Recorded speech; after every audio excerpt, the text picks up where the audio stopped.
I want to look at the online etymology dictionary. Yes, it's one of my favorites. You know that. I'm an old English professor. Latin liberalis meant noble, gracious, munificent, generous, literally of freedom, pertaining to or benefiting a free person. From liber, free, unrestricted, unimpeded, unbridled, unchecked, and licentious. And you see how it gets into different definitions of liberalism pretty darn quickly there. In the mid-14th century, generous is what it meant, but you had to be nobly born in order to be liberal, because, of course, the rest of us didn't have anything to give away anyway. Liberal was used in the 16th and 17th century as a term of reproach, with the meaning free from restraint in speech or action. And again, you see how this idea continues to rotate around with time. The Enlightenment revived it in a positive sense, free from prejudice, tolerant, not bigoted or narrow. And that emerged in the revolutionary period in the US and then in France. And in the 19th century, often theological rather than political, opposed to orthodoxy. And that was used of Unitarians, Universalists, and people like that. And yeah, we made it into the dictionary, yay.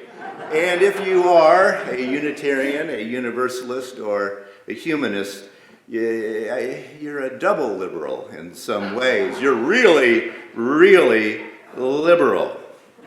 But notice the paradox that's built in from the beginning. Liberalism has an aristocratic whiff to it, all the way back.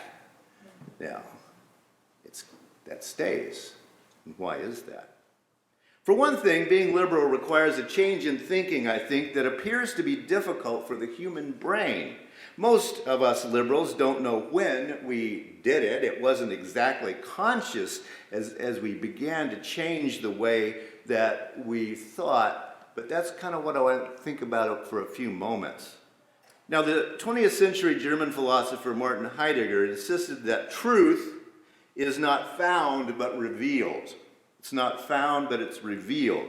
And that is a central liberal assumption, I would argue.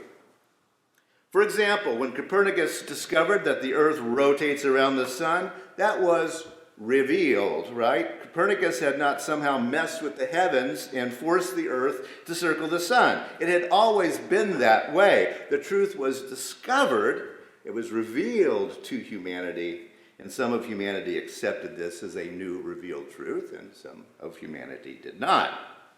Martin Heidegger argued that the same is true for all truth, from facts such as the nature of the universe to socially constructed truths, like what is justice.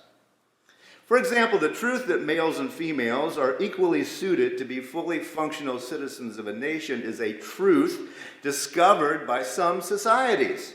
And, as we know from the news, not by others. Now, the evidence is overwhelming, but the revealed truth must be accepted. Yes, I consciously say that's the truth.